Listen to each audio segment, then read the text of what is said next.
خبر کا سفر قسط نمبر 4. یار آپ لوگ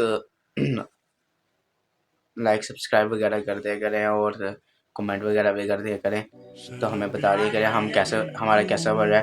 تو شروع کرتے ہیں.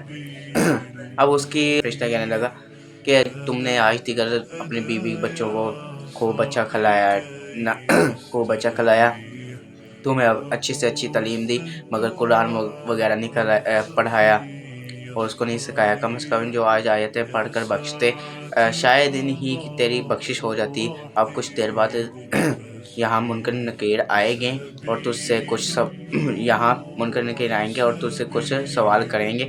سوال بہت ہی آسان ہوں گے اگر تم مومن ہوگے. تو یہ فرشتہ اس کو کہہ رہا ہے کہ اتنے میرے جاتے ہی تھوڑی دیر بعد یہاں منکر نکیر آئیں گے، وہ تجھ سے کچھ سوال پوچھیں گے، اگر تو تم مومن ہوگے. اب فرشتہ اس کو تنزیہ بات پہ کہہ رہا ہے کہ اگر تو تم مومن ہوگے تو ان کے سوالوں کا جواب بڑی آسانی سے دے سکو گے، اگر تم مومن نہیں ہوگے تو وہ سوال تمہارے لیے سب سے مشکل ہوں گے.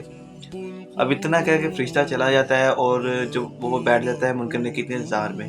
اب یہ سوچ رہا ہوتا ہے کہ یار منکر نکیر آئیں گے، وہ پتہ نہیں میرے سے کیسے سوال ہوں گے، میرے لیے آسان ہوگا کہ مشکل ہوں گے. اتنے میں منکر نکیر ان کے پاس آتے ہیں اور منکر نکیر آ کے ان سے سوال پوچھتے ہیں، بتا کہ تیرا رب کون ہے. بتا من ربو کا، رب کو تیرا رب کون ہے.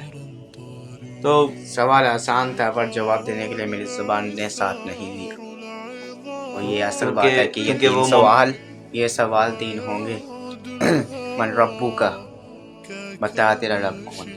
اور اب اس کے من پاس نبی اللہ، بتا تیرا نبی کون ہے. من دینو کا، بتا تیرا دین کیا تھا. بس اب جب اس نے یہ پوچھا کہ من ربو کا، تیرا رب کون ہے، تو سوال تو اس کے لیے آسان تھا، پر اس کی جو زبان تھی وہ اس کا ساتھ نہیں دے رہی تھی، کیونکہ یہ مومن نہیں تھا، کیونکہ یہ ظالم تھا، جگہ کبھی نہیں پڑی ہوئی تھی، اعمال اچھے نہیں تھے. اور پھر کیا ہوا، تو اب اس کے اوپر انہوں نے کہا جی میں نمازی بھی نہیں تھا. انہوں نے کہا ما دینو کا، کہ تیرا دین کیا ہے. تو میں کہ خدا فرمانبردار تھا، جواب میں خاموش رہا. پھر بھی پوچھنے لگے تیرا نبی کون ہے، تیرا نبی کون ہے. جب انہوں نے یہ بکانا تھا کہ تیرا نبی کون ہے، پھر بھی میری زبان نے میرا ساتھ نہ دیا. ٹھیک ہے کہ جواب تو اس کا بھی آسان تھا، پر اس کی زبان نے اس کا ساتھ نہیں دیا، کیونکہ اس نے کبھی نماز وغیرہ نہیں پڑھی تھی، نہ اس نے دین کا علم لیا تھا کہ اس کو پتا ہوتا کچھ چیز کا، نہ ہی حضور صلی اللہ علیہ وسلم پر درود بھیجا تھا. یہ خاموش رہا. ٹھیک ہے، کیونکہ یہ کہتا کہ میں دنیا میں عاشق رسول نہیں تھا، میں نہ کبھی میں نے اچھے کام کیے، ٹھیک ہے، نہ ان پہ کبھی درود بھی تھا، نہ ان کے دل سے میں نے کبھی میلاد بنایا. تو وہ پھر چلے گئے. انہوں نے پھر تیسرا سوال اس سے پوچھا.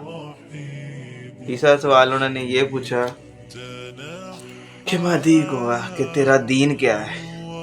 اب سوال تو اس کے لیے یہ بھی آسان تھا، پر یہ جواب نہ دے سکا، کیونکہ اس کی زبان اس کے ساتھ نہیں دے رہی تھی. سب سے پہلے پیچھے میں کہا کہ فرشتے نے اس کو جاتے ہوئے کہا تھا کہ اگر تم مومن ہوگا تو سوال آسان ہوں گے. مسلمان ہونا آسان ہے، مومن ہونا بہت مشکل ہے. یہ بات یہاں پہ وہ بتا رہا ہے ہمیں اس بات میں کہ مسلمان ہونا آسان ہے، مومن ہونا بہت مشکل ہے. تو بس یہ سوال بھی انہوں نے کیا ہے، پر جواب اس کے پاس تھا ہی نہیں. یہ مومن کی طرح نہیں تھا اور اس کا جواب اس کی زبان نے ساتھ نہ دیا. بس یہ اندر ہی اندر پچھتا رہا تھا کہ میرے ساتھ کیا ہوگا. بس یہ 3 سوال پوچھے. 3 سوال پوچھ کے منکر نکیر تھے وہ چلے گئے. جب انہیں کوئی جواب ملا وہ غصے میں چلے گئے. جب ان کو کوئی تینوں سوالوں کا جواب نہ ملا تو وہ غصے میں چلے گئے. جب وہ غصے میں جا گئے نا، ان کے جاتے ہی قبر میں جو تھی وہ تپش آگ بڑھنے لگی. ٹھیک ہے، اسی طرح اسی قسط کا اختتام ہوتا ہے. اور یہ چینل کو سبسکرائب، فالو، لازمی کریں.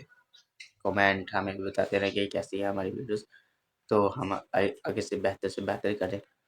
سو السلام علیکم.